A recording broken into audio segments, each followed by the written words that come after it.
कोपिला संसार। नमस्कार आदरणीय दर्शकवृन्द, स्वागत छ कोपिला नेपालको साप्ताहिक प्रस्तुति कार्यक्रम कोपिला संसार लिएर हामी उपस्थित भइसकेका छौँ।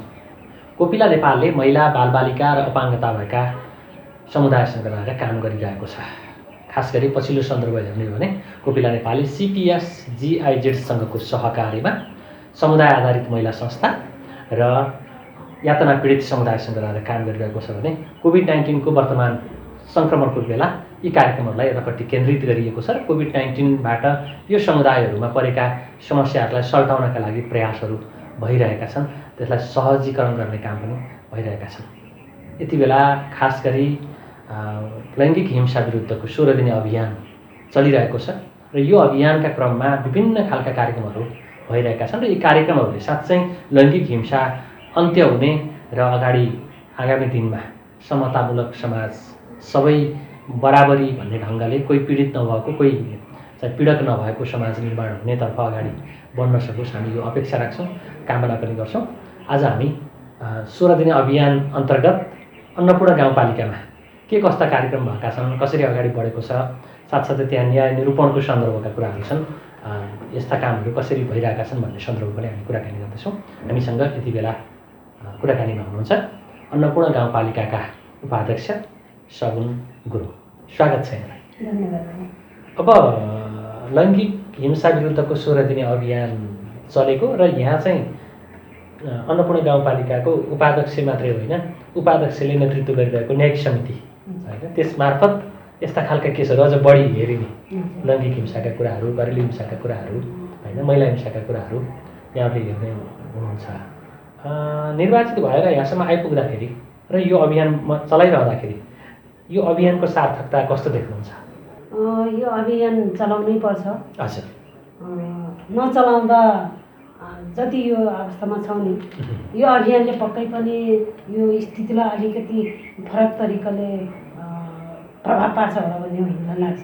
16 दिनको अभियान चलाउनै पर्छ र अहिलेसम्म हामीले काम गर्ने क्रममा हामी निर्वाचित भएर आइराख्दाखेरि यो अभियान को मर्म हामीले 16 दिन मात्रै होइन कि हरेक जीवनमा क्षण क्षणमा यो 16 दिने अभियानको मर्म चाहिँ हामीले हर क्षणमा आवश्यकता महसुस गर्छौँ। अब खास गरी जो पीडा भोगेको छ होइन, उसले बढी महसुस गर्ने होइन, नीति निर्माणमा पुग्दाखेरि खास गरी महिलाको सन्दर्भको कुरा गऱ्यो भने अब तपाईँहरूले नेतृत्व गर्ने अवसर पाउनु भएको छ। यति बेला प्रमुखै नभए पनि उपप्रमुखसँग हुनुभएको छ, अब प्रमुख बन्नु होला आगामी दिनमा। ठ्याक्कै अब महिलाको अधिकारको लागि, महिला भन्ने बित्तिकै बालबालिकासँग जोडिएका विषयहरू छन् होइन, आमा सुरक्षाका कुराहरू छन्। गाउँपालिकामा सहर बजारको तुलना गरेर हेर्दाखेरि गाउँपालिकामा यस्ता खालका समस्यासम्म हामीले चाहिँ बिहोर्नु परेको छ है। यस्ता खालका केसहरू हाम्रो न्यायिक समितिमा आउँछन्, हामीले चाहिँ यसरी निरूपण गरेका छौँ भन्ने कुराहरू के? कुरा गरेको कुराको दुःखको है, एकदम धेरै भाष छ। फेरि क्षेत्र अधिकार भनेर हामीलाई बान्नु पनि लागेको छ, पर्खाल पनि छ होइन। तर पनि त्यो बान्नुभित्र मात्रै भएर हामीले काम गर्दा चाहिँ भन्दा हामी भन्दा पनि बाहिर चाहिँ हामीले धेरै काम गर्नुपर्ने हुँदो रहेछ भन्ने हाम्रो यो अनुभवले दिन्छ। अनि हामीले त्यो क्षेत्र अधिकारभित्र पर्नेलाई माइनटमा फाइलमा निवेदन लिएर गर्छौँ भने क्षेत्र अधिकारभन्दा बाहिरको कुरा त हामीले माइनट नगरिकन, निवेदन नलिकन बिचमा बिहान बेलुका हुन्छ कि बाहिर बसेर हुन्छ कि त्यसरी हामीले यो महिला हिंसा, लैङ्गिक हिंसाको विरुद्धमा हामीले हर क्षण काम गरिरहेको हुन्छौँ। अधिकांश महिलाहरू आफूमा परेको पीडा लुकाएर त्यो परिवारको इज्जत जोगाउने नाममा उजुरी गर्न नजाने, नभन्ने, हिंसा सहेरै बस्ने खालको स्थिति छ भनिन्छ। अहिले त्यसमा अलिकति परिवर्तन आएर उजुरी गर्नुपर्छ है, हाम्रो अधिकार यो हो भन्ने ठाउँमा कतिको आएको पाउनु भएको छ?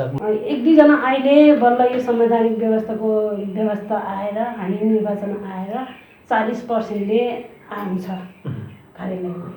पीडा खेप्न बाध्य भएका महिला दिदीबहिनीहरू 40% मात्रै। अझै हाम्रो अनुभवमा त त्यो डाटामा सबैलाई समग्रमा गर्दाखेरि 40% होला, नत्र त थोरै छ, अझै थोरै छ। खास गरी कस्ता खालका समस्याहरू देख्नुहुन्छ महिला दिदीबहिनीहरूका लागि तपाईँको गाउँपालिका? समस्या त के हुने सर, अब यस्तो छ, हामी पुरुष प्रधान समाजबाट उम्रेको हाम्रो समाज पहिलेदेखि त्यस्तो, त्यही भएर यो पुरुषत्व हुन्छ नि, यो समाज यसलाई सबैको के पुरुषलाई मात्रै होइन कि महिला पुरुष बालिका सबैलाई सचेतना गराएर यो महिला र पुरुष भन्ने कुरा एउटा रथको दुईटा पाङ्ग्रो एउटाले नभए एउटा हुन्न भन्ने कुरा चेत नपाएसम्म यो समाधान हुँदैन। त्यही चेत दिलाउनका लागि नै यस्ता खालका अभियान चलेका हुन्। त्यही भएर यो कार्यक्रम चाहिँ अति आवश्यकता छ। 16 दिन मात्रै होइन, यो सधैँभरिलाई हुनुपर्छ। जसले अधिकारको बारेमा बुझेको छैन, जानेको छैन, उनीहरू ठिक छ हिंसामा परे, बुझेनन्, उजुरी गर्न पाएनन्, समयमा निरूपण हुन सकेन। तपाईँ जनप्रतिनिधि भएर आउनुभएका महिला दिदीबहिनीहरू समेतलाई एक खालको लान्छना के छ भने क्षमता नभई पनि कोटा पुर्याउनका लागि ल्याइएको भन्ने खालका टिका टिप्पणीहरू गर्ने गरे सुनिन्छ। कस्तो महसुस हुन्छ यस्ता कुरा सुन्दाखेरि? एक किसिमले त्यो पनि हिंसा नै हो नि। हिंसा पनि हो, ठिक पनि हो। त किनभने हामीलाई त पहिल्यैदेखि अब छोरा र छोरी पाएछ, छोरालाई स्कुल पठाउँछ, छोरीलाई घाँस काट्न पठाउँछ, त कसरी क्षमता हुन्छ त? होइन, हामीलाई टिभी हेर्ने फुर्सद छैन, हामीलाई के अरे रेडियो सुन्ने फुर्सद छैन, हामी गोष्ठीमा जाने फुर्सद छैन, हामीले सिक्ने फुर्सद छैन, त हामीले के जानेको हुन्छ? होइन, कसरी निरूपण गर्नुहुन्छ त यस्ता मुद्दाहरू आउँदाखेरि? त्यो त व्यवहारिक हिसाबमा त त्यो कानुन पढेको भन्दा त हामी जान्ने छैन। हामीले त समाजमा हेरेको छ, देखेको छ, बुझेको छ, खपेको छ, त्यही पीडा हामीले खपेको छ। अनि हामी अचानकको खुकुरीको चोट अचानकलाई थाहा हुन्छ। त्यसो भएर हामीलाई कानुन पढ्नु परेन, हामी त त्यही चोट खपेर बसेको हो नि त। हामी नीति र विधि अनुसारको, कानुन अनुसारको त अदालतले गर्ला, न्यायाधीशले गर्ला, त हामी व्यवहारिकतामा हामीले गर्छौँ। त्यो व्यवहार प्रदर्शन गर्ने सन्दर्भ यस्तासम्म केस आउँछन् भन्ने कुरा जो गाउँपालिकामा तपाईँहरूले निराकरण गर्न चाहँदै पनि अथवा सक्छु भन्दै पनि होइन भनेर अन्त अथवा जिल्लातिर आएका केसहरू छन् कि छैनन्? छन्, पठाउनुपर्छ हामीले। किनभने हामीलाई त बाउन्ड्री लगाएको छ, नीति र नियम अनुसार त हामीले त्यहाँ गर्न पाउँदैन। हामीले त मेलमिलाप गर्नेसम्म मात्रै हो। तर त्यो एकदम जघन्य अपराधहरू हुन्छ त्यहाँ, त्यस्तोलाई हामीले कसरी मिलाउने? त्यो त दण्ड जरिवाना त गर्नै पऱ्यो नि, होइन, कानुनमा त पर्नै पऱ्यो नि। त्यस कारणले त्यस्तो हामीले बाध्य भएर नि पठाउनै पर्छ।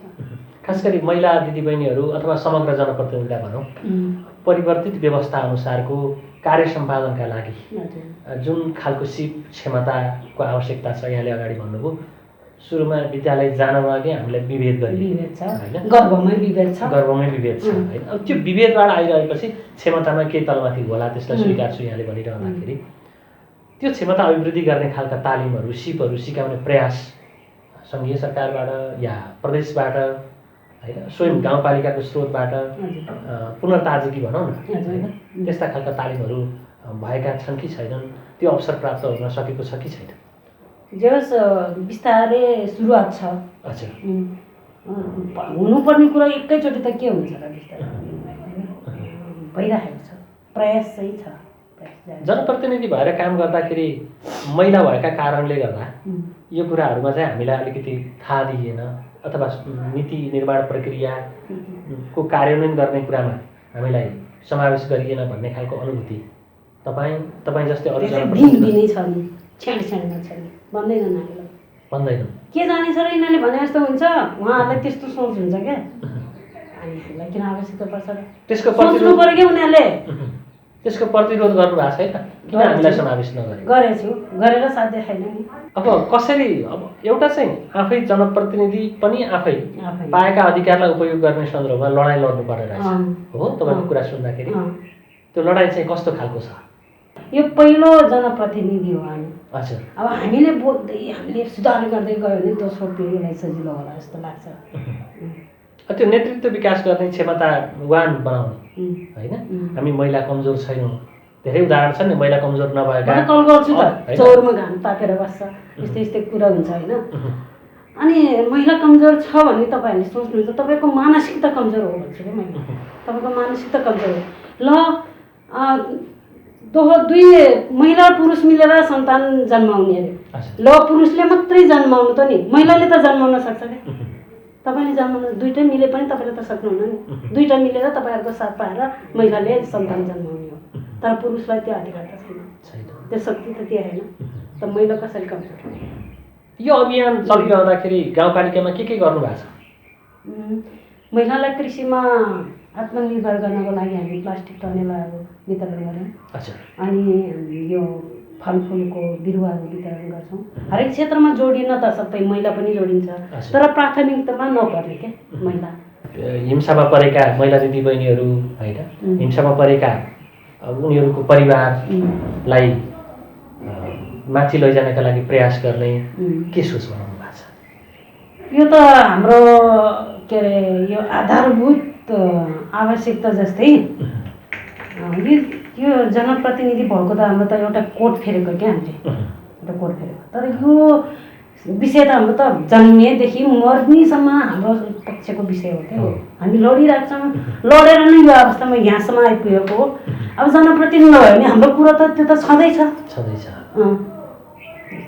भनेपछि अब अधिकारका लागि जति समय सकिन्छ जनप्रतिनिधि हुँदा पनि नहुँदा पनि लडेको लडै भएर अहिले यो लड्न सक्छ यो महिला भनेर त जनताले भोट दिएको हो। पहिला नगरेको भए, नचिनेको भए, आफूले काम नगरेको भए यो स्थिति आउने थिएन। हामी हाम्रो पछि कति दिदीबहिनी छ, हामी जस्तो होस्, हामी जस्तो बन्न सकोस् भन्ने हाम्रो कति काम हुन्छ। तर उनीहरू सिरियल हेर्छ, फिल्म हेर्छ, मौज मस्तीमा बसिरहेको छ, अधिकारको थाहा छैन। आफ्नो बुढाले हेला गरेको पनि थाहा छैन। पढालेखा धेरै डिग्री पढेको दिदीबहिनी हुनुहुन्छ नि, तर त्यो सचेतना भन्ने कुरा त आउनुपर्ने कुरा रहेछ। पढेर त्यो किताबमा मात्र त सबै कुराहरू छैन रहेछ। खास गरी महिला अधिकारको कुरा गरिरहँदाखेरि हामी लैङ्गिक हिंसा विरुद्धको 16 दिने अभियानको सन्दर्भमा तपाईँ कुराकानी गरिरहेको छ तपाईँसँग। महिला अधिकारको कुरा गरिरहँदाखेरि, लैङ्गिक हिंसाको कुरा गरिरहँदाखेरि यो अधिकार प्राप्तिको तह भन्छ नि होइन, हुने खाने परिवार र हुँदा खाने परिवार र नभए पनि खान त पर्यो होइन। अनि त्यसपछि उनीहरूको अधिकारको क्षेत्र अलिकति फरक हुनसक्छ होइन। कोही घरेलु हिंसामा परे हुनसक्छ, कोही खानपानकै लागि सङ्घर्ष गर्नु परे हुनसक्छ। खास गरी अन्नपूर्ण गाउँपालिकामा हामीले महिला अधिकारको विषय कुरा गर्दाखेरि, हिंसाको अन्त्य गर्ने कुरा गरिरहँदाखेरि यी कुरा गऱ्यौँ भने हाम्रा महिला दिदीबहिनीहरू सक्षम हुन्थे होइन, आफूलाई लागेको कुराहरू भन्न सक्थे होइन। र भनिहाल्यो भने पनि थप पीडा भोग्नु पर्दैन भन्ने के देख्नु भएको छ? जति पनि पढे पनि आफ्नो स्रोत नभएको मान्छेहरूले आफ्नो अधिकारको लागि बोल्न नसक्ने, आफ्नो आत्मबल बढाउन नसक्ने छ। जोसँग स्रोत छ त्यो चाहिँ पढ्नै पर्ने पनि आवश्यकता जस्तो लागेन मलाई। स्रोत चाहिँ हुनुपर्दो रहेछ क्या। स्रोतको पहुँच भयो भने आफू आत्मबल भयो भने बल्ल हुन्छ। त्यसको लागि हामीले छोरालाई आउँछ दिने, छोरीलाई नदिने त्यो गर्नु भएन। छोरीले नै आउँछ पढ्नु पर्यो। भोलि बुहारीले आउँछ, बुहारीले नै त्यो आउँछ लिएर आउँछ, छोरी दिन्छ, छोरीलाई पनि दिएर जाने नि त। आउँछ दुइटैले पाउनु पऱ्यो क्या। बाबामाको दुइटा सन्तान, एउटाले आउँछ पाउने, एउटा नपाउने भरै यो भएको हो। एउटा यो हो, एउटा चाहिँ बराबर शिक्षा दिनु पऱ्यो क्या। एउटा काम गरेको गरे, एउटा पढेको पढेको यस्तो हेर त हाम्रो भाइहरू हामीले डक्टर बनायो, इन्जिनियर बनायो, हाकिम बनायो, के बनायो। हामी के भयो? अहिले मेरो गाउँपालिकामा मेरो अध्यक्ष गाडी चलाएर हिँड्छ, मैले गाडी चलाउन सक्दैन, स्कुटर चलाउन सक्दैन। त्यो हाम्रो यो कुराले होइन। अब ठिक छ, अब योबाट माथि उठ्ने भनेरै यस्ता खालका अभियान चलाइएको होइन। तपाईँहरूले सङ्घर्ष गर्नुभयो, यो उमेरसम्म आइपुग्नु भएको छ होइन। अब अगाडि बढ्नुपर्छ भन्ने छ। अब खास गरी बाहिर ल्याउने कुरा, पीडालाई बाहिर ल्याउने कुरा होइन, कति तपाईँले अहिले सुन्नुभयो भने महिलाको लागि सबभन्दा असुरक्षा छ भने आफ्ना आफन्तबाट छ भन्ने ढङ्गका समाचारहरू आएका छन्। हामीलाई पनि त्यो अनुभव छ, किनभने बाहिरको मान्छेले त कहाँनिर कमजोर छ भने त के थाहा है, आफ्नै मान्छेलाई थाहा छ नि। अनि त्यही कमजोरीको फाइदा उठाएर त्यही मेरोको फोटो निकालेर त उनीहरूले फाइदा निकाल्ने हो। त्यो त एकदम सत्य कुरा हो। अबका दिनमा यो लैङ्गिक हिंसा विरुद्धको 16 दिने अभियान चलिरहेको बेला यहाँ चाहिँ न्यायिक समितिको संयोजक पनि हुनुहुन्छ आफ्नो गाउँपालिकामा र कानुन निर्माणको चरण पार गर्दै गर्दै अगाडि बढिरहेको अवस्था पनि छ। महिलाका लागि अधिकार दिने सन्दर्भ कानुन निर्माणको कुरा पनि यस्तो छ क्या भाइ, व्यथा हामीसँग छ, हामीले यो यस्तो यो खालको कानुन ल्याउन पाए, यो लेख्न पाए, त्यो लेखेर त्यो पठाउन पाए, त्यो पास भएर आउँछ या आउँदैन भन्ने कुरा छ। अब दाजुभाइले त्यो भेटाइ थाहा छैन, उनीहरूलाई पिडै परेको छैन त के त्यो कानुन बनाउँछ र हामीलाई सोध्दैन, उनीहरूले आफ्नो आफ्नो सुरको बनाउँछ। त्यही भएर अहिलेसम्म कानुनहरू नराम्रो बनेको त नराम्रो त होइन, तर हामीले चाहे जस्तो भएको छैन नि त। बनेका कानुन पनि कार्यान्वयनमा व्यवहारिक रूपमा अनि जब यो संवैधानिक व्यवस्था आयो धेरै कुरा त महिलाको पक्षमा आएछ नि त, तर त्यो महिलाको पक्षमा आएको कुरालाई कार्यान्वयन गर्ने पक्ष बलियो छैन क्या। कार्यान्वयन अब सबैको मनमा त्यो कति राम्रो कुरा, यो त गर्नुपर्ने कुरा थियो, यसलाई राम्रोसँग कार्यान्वयन गर्ने भन्ने त छैन नि त। यो महिलाहरूको कुरा हो, यो नसुनिने हुन्छ नगरिने हुन्छ भन्ने जस्तो छ नि त। त्यही भएर त्यो कार्यान्वयन खोइ त्यो शान्तिका लागि लचकता अपनाउने कुरा, अधिकार खोज्नेले होइन यो मेरो अधिकार हो भनेर त्यो ढङ्गले आफूलाई अपग्रेड गर्दै जाने कुरा होइन। अनि त्यसपछि अधिकार दिनेले पनि यो मेरो दायित्व पनि हो, सामाजिक दायित्व पनि हो, मैले दिनुपर्छ भनेर त्यो खालको कन्भिन्स भइदियो भने यस्ता खालका समस्या आउने थिएन, बिस्तारै घट्दै जान्थ्यो होइन। त्यो घट्दै गएको र वाउ अब त खुसी छु भनेर आगामी भेटमा यहाँसँग पाइयोस्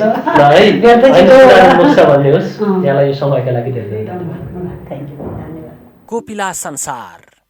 दर्शकवृन्द, 16 दिने लैङ्गिक हिंसा विरुद्धको अभियान अहिले चलिरहेको छ र गाउँ सहर जताततै यति बेला अधिकारका कुराहरू भइरहेका छन्। यो अधिकारका कुराहरू गरिरहँदाखेरि, अभियान चलाइरहँदाखेरि महिला हिंसा अथवा विभिन्न प्रकारले यातना पाइरहेका कुराहरू पनि बेला बखत आउने गर्दछन्, आइरहेका पनि छन्। आज हामी अन्नपूर्ण गाउँपालिकाको सन्दर्भपछि अब माडी गाउँपालिकामा यस्ता खालका हिंसा अन्त्य गर्नका लागि के कसरी प्रयासहरू भइरहेका छन् भनेर महिला जनप्रतिनिधिसँग कुराकानी गर्दैछौँ। माडी गाउँपालिकाको कार्यपालिका सदस्य विष्णु सुवेदी हामीसँग यति बेला सँगै हुनुहुन्छ। स्वागत छ यहाँलाई। धन्यवाद सर। अब महिला हिंसाका कुराहरू होइन, लैङ्गिक हिंसाका कुराहरू यो बेला बहस छेडिएको छ होइन। तपाईँहरूले त अब सधैँभरि जनप्रतिनिधि भइसकेपछि यस्ता खालका कामहरू, न्याय दिने काम गरिरहनु भएको छ। यो अभियान चलिरहँदा र अभियान नचल्दाको अवस्थामा यी कुराहरू कतिको आउने गरेका छन्? व्यावहारिक रूपमा न्याय निरूपण गर्ने कुराहरू त छँदैछन् होइन। यो अभियानलाई तपाईँले कसरी लिनु भएको छ? यो अभियानलाई हामीले महत्त्वपूर्ण रूपमा लिएका छौँ। समाजमा धेरै घरेलु हिंसाहरू हुन्छन् र अहिले हामीले यस्ता खालका कार्यक्रमहरू यो अभियानमा लाग्दाखेरि महिलाहरू जति घरेलु हिंसामा हुनुहुन्छ उहाँहरूले बाहिर आफ्नो व्यथाहरू व्यक्त गर्न सक्नुहुँदैन थियो र हाम्रो यो अभियानको केही प्रभावले गर्दाखेरि उहाँहरू हामीसँग खुलेर आउने एउटा सहयोगको वातावरण पनि मिलेको महसुस भएको छ। माडी गाउँपालिकामा समस्यालाई नै केलाउनु पर्दाखेरि प्रतिनिधिमूलक समस्याको कुरा गरौँ, कस्ता खालका समस्याहरू छन्? महिलाहरूको सामाजिक हिंसाका खाले नै छन् र घरेलु हिंसा धेरै मात्रामा छन्।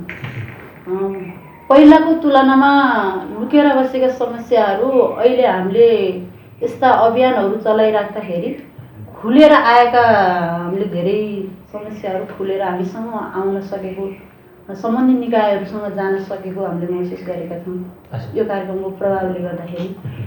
यो अधिकारका कुराहरू धेरै हुन्छन्, जस्तो कोपिला नेपालले पनि अहिले शान्तिका लागि लचकता परियोजना सञ्चालन गरिरहेको छ तपाईँको गाउँपालिकामा पनि होइन।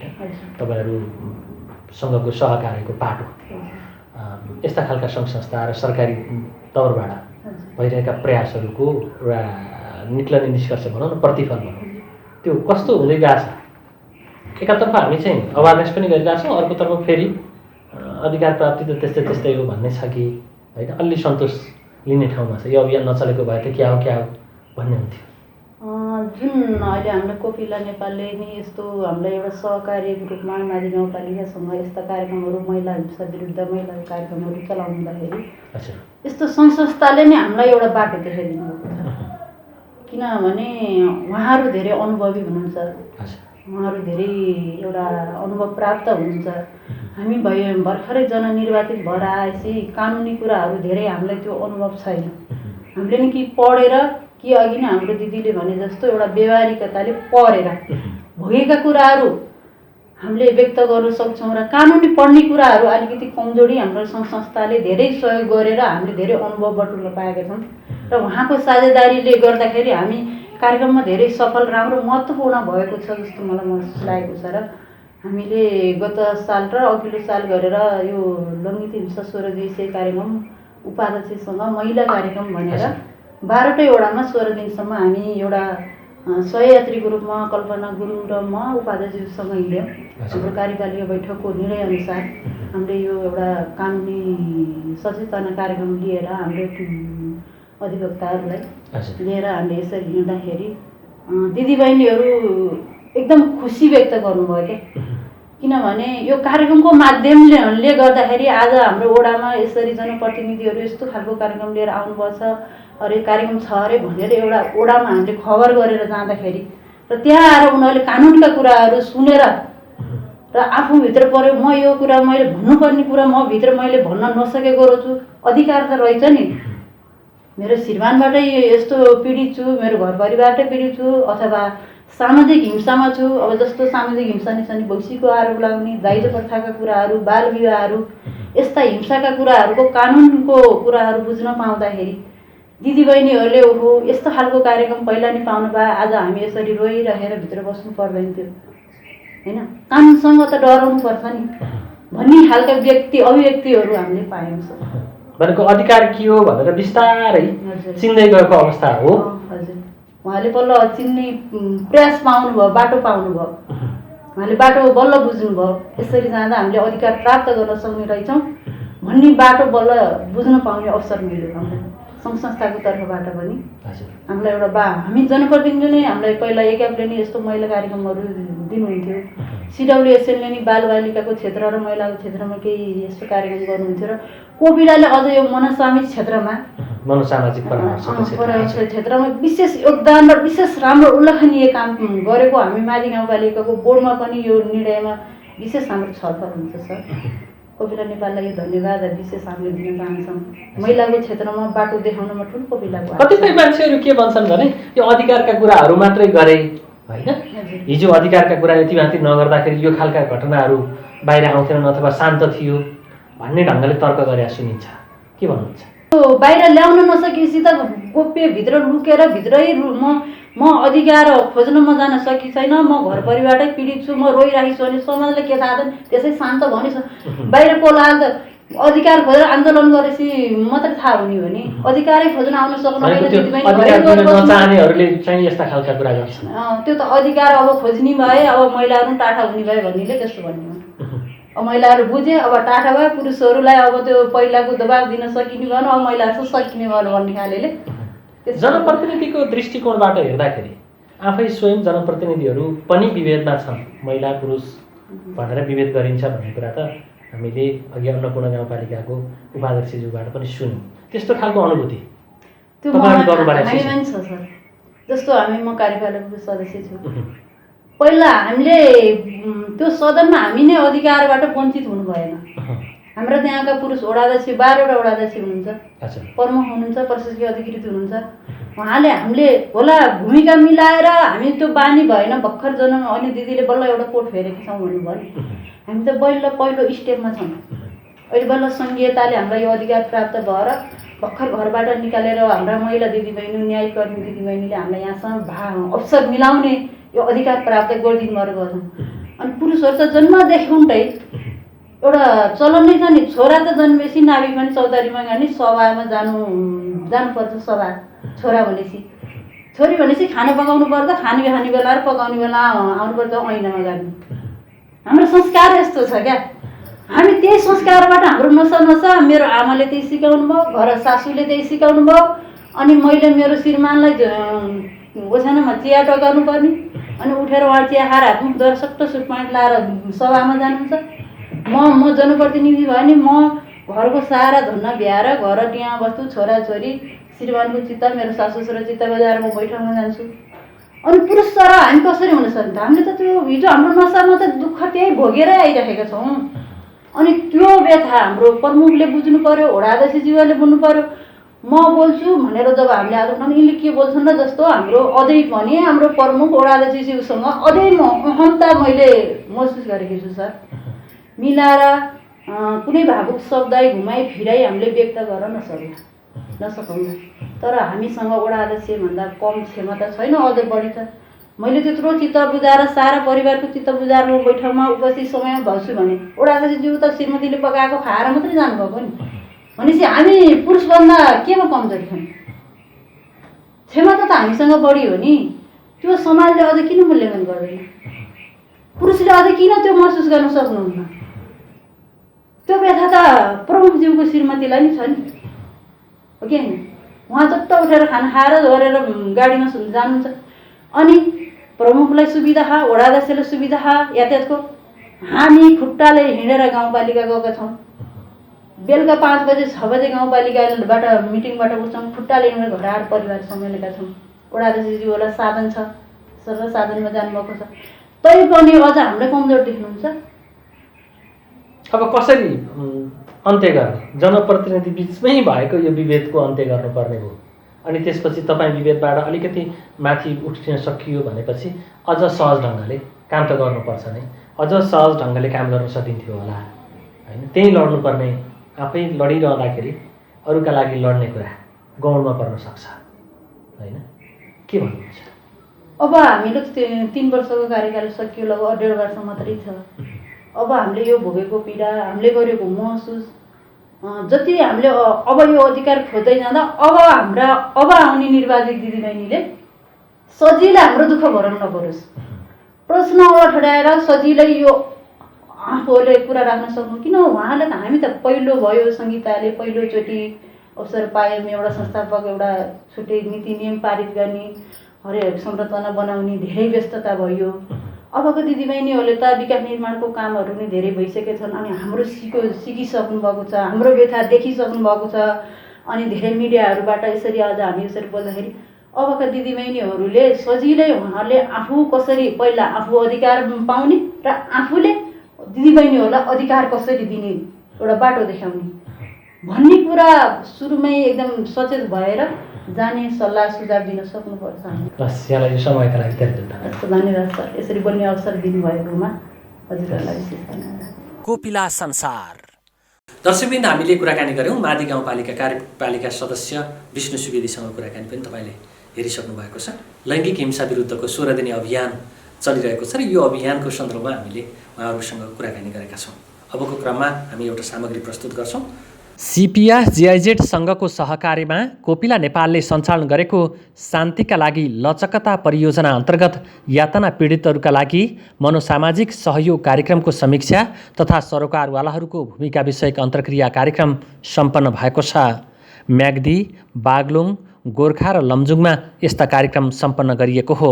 कार्यक्रममा सम्बन्धित जिल्लाका प्रमुख जिल्ला अधिकारी, जिल्ला समन्वय प्रमुख, यातना पीडित व्यक्तिहरूसहित सरोकारवालाहरूको सहभागिता रहेको थियो। सहभागीहरूले विगत द्वन्द्वको समयमा सरकार या विद्रोही पक्ष जोसुकैबाट यातना भोग्न बाध्य भए पनि त्यसको पहिचान नहुनु दुःखद भएको बताएका छन्। द्वन्द्वका क्रममा राज्य र गैर राज्य तर्फबाट यातना पाएकाहरूलाई सरकारले राम्रोसँग सहयोग नगरेको, आफूहरूको अवस्था दिनानुदिन दयनीय भएको र राहत पनि पहुँचका आधारमा प्रदान गर्ने गरिएको गुनासो पीडितहरूले गरेका छन्। द्वन्द्वका कारण गहिरो मनोसामाजिक प्रभाव परेको र अहिले कोरोना भाइरस सङ्क्रमणको बेला झनै समस्या भोग्नु परेको उनीहरूले सुनाएका छन्। कार्यक्रममा सहभागी भएर फर्किनुभएका कोपिला नेपालका संस्थापक अध्यक्ष एवं कार्यक्रम प्रमुख तीर्थबहादुर थापासँग हामीले कस्ता रहेछन् यातना पीडितका समस्या भनेर सोधेका छौँ। अहिले पनि उनीहरूसँग अपाङ्गता छ एक प्रकारको, अनि शरीरमा गोली पनि छ र मनोसामाजिक समस्या उनीहरूसँगै छ। अनि त्यसपछि पहिलाको उनीहरूको आफ्नो पनि मनोसामाजिक समस्या यसै थियो भने यो कोभिड-19ले झन् उनीहरूलाई थप मनोसामाजिक समस्या सिर्जना गरेको पाएँ र उहाँहरूको कुरा सुन्दाखेरि त्यही कार्यक्रममा उहाँहरूका आफ्ना समस्याहरू, बालबालिकाका समस्याहरू, उनीहरूको बालबालिकाका समस्याहरू भन्दाखेरि एकदमै हृदय विदारक जस्तो लाग्थ्यो। र समस्यामा परिचय पत्रको उहाँहरूले परिचय पत्र माग गर्नुभएको छ। रोजीरोटीको लागि हामीलाई व्यवस्था गरिदिए हुन्थ्यो। स्थानीय सरकार 3 तहको सरकार छ, 3 तहको सरकारमा हाम्रै घर दैलोमा आइपुगेको स्थानीय सरकारले चाहिँ हामीलाई त्यो सम्बन्धी सम्बोधन गरिदिए हुन्थ्यो भन्ने छ। महिलाहरूको चाहिँ श्रीमानहरू बेपत्ता हुनुभएको छ, उहाँहरूले यातना पाउनुभएको छ र बेपत्ता भएको पनि अहिले 15-20 वर्ष हुन लागिसक्यो र उनीहरूले चाहिँ के माग गरेका छन् भने अरू सरह 35 वर्ष नआएका एकल महिलाले पाउने विधवा भत्ता सरह हामीले नै पाउनु पर्यो भन्ने जस्ता समस्याहरू उठाउनु भएको छ र उहाँहरूलाई रोजगारीको लागि विभिन्न सिपमूलक तालिमहरू व्यवस्था गरिदिए हुन्थ्यो, उपचारको लागि सहयोग गरिदिए हुन्थ्यो, बालबालिकाले पाउनुपर्ने छात्रवृत्तिहरू सहज रूपमा पाइदिए हुन्थ्यो भन्ने कुराहरूको माग चाहिँ राख्नुभएको थियो। कोपिला संसार। दर्शकवृन्द, आजको बसाइमा हामीले कुराकानी गरौँ अन्नपूर्ण गाउँपालिकाका उपाध्यक्ष सगुन गुरुङसँग कुराकानी तपाईँले हेरिसक्नु भएको छ। त्यसै गरी मादी गाउँपालिका कार्यपालिका सदस्य विष्णु सुवेदीसँग कुराकानी पनि तपाईँले हेरिसक्नु भएको छ र हामीले एउटा सामग्री पनि प्रस्तुत गऱ्यौँ। यतिन्जेलसम्म हामीलाई हेरिदिनु भयो, तपाईँ सम्पूर्ण दर्शकप्रति विशेष आभार प्रकट गर्छु र हाम्रो सम्पूर्ण युनिटका साथ मलाई पनि आज्ञा दिनुहोस्। नमस्कार।